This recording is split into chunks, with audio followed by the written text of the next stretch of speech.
Le chakra du cœur, comme le chakra du Nabi, a la particularité d'avoir 3 aspects différents.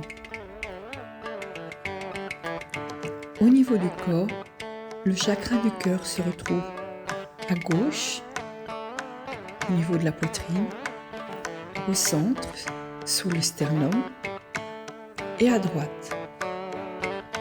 Sur les mains, il correspond au petit doigt, et sur les pieds, c'est aussi le petit doigt.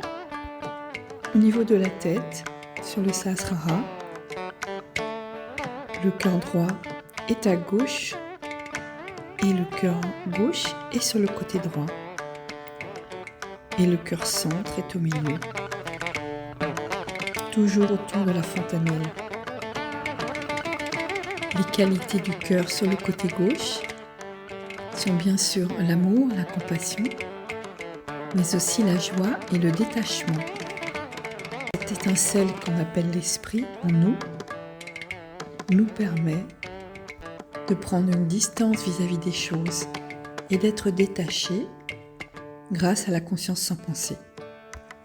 Le cœur gauche représente aussi l'aspect maternel, la première source qui nous remplit d'amour. D'ailleurs, notre propre mère réside dans le cœur. Les psychanalystes ont aussi cette interprétation des choses. C'est pourquoi nos parents sont toujours en nous. Pour ressentir toutes ces subtilités, bien sûr, c'est la méditation qui nous aide pour la conscience de notre existence et la conscience de la joie infinie qui vient de notre identification à l'esprit. Une fois qu'on ressent cette joie pure de l'existence, on a un but clair dans notre vie, on a un sens. Car le but majeur peut-être de l'humanité, c'est de ressentir et refléter la joie de l'existence du Dieu créateur et d'être le miroir de sa joie pure. Sur le côté droit, il y a notre Père physique. C'est pour ça que les qualités sont liées à une attitude responsable, liée à la paternité, à une responsabilité morale, un respect des étiquettes en société. Ces qualités, ce sens de la responsabilité, nous permet d'exprimer et de mettre en action notre amour et notre compassion, et donc d'arriver à respecter les justes limites dans notre comportement envers les autres. Nous en arrivons aux qualités du cœur centre, qui se trouve, comme son nom l'indique, sur le canal central, entre les deux autres. Donc cet aspect central n'est pas dans le cœur, mais très en arrière de l'os du sternum, dans la moelle épinière. C'est pour ça qu'il est au centre, sur le canal subtil central. Durant l'enfance, il se manifeste dans l'os du sternum et crée des anticorps jusqu'à environ 12 ans. C'est pour ça qu'il faut laisser un enfant vivre sa vie d'enfant et ne pas l'amener à être dans des compétitions ou des choses trop dures avant 12 ans. Si ce chakra est en bonne santé vibratoire, il favorise un bon système immunitaire et nous protège des bactéries et des virus. Et il attire aussi dans nos vies des personnes qui ont un cœur solide. Il permet de développer en soi une confiance et de devenir émotionnellement équilibré. Cette confiance en soi, ce sentiment de sécurité, nous permet d'avoir du courage dans la vie et bien sûr au niveau physique d'avoir un bon système immunitaire.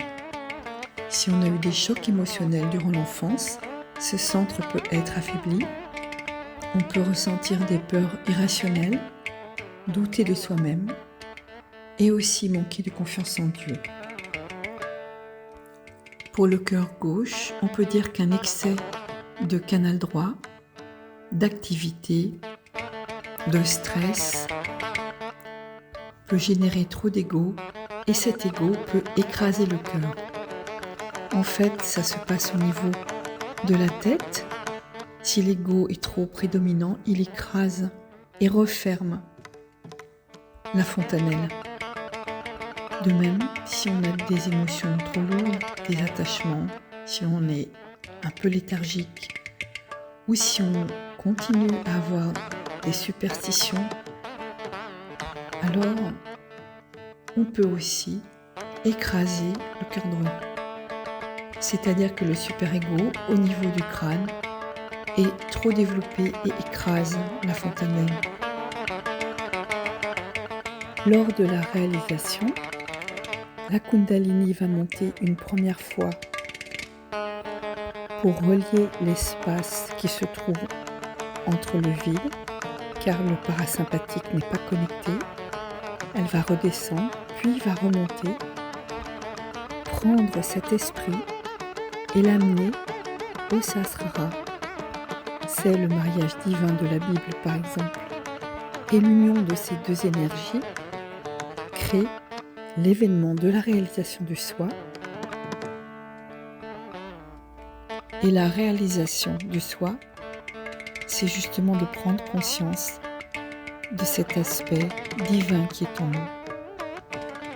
Et cela se ressent simplement car c'est quelque chose de sensible, subjectif et indépendant de notre mental.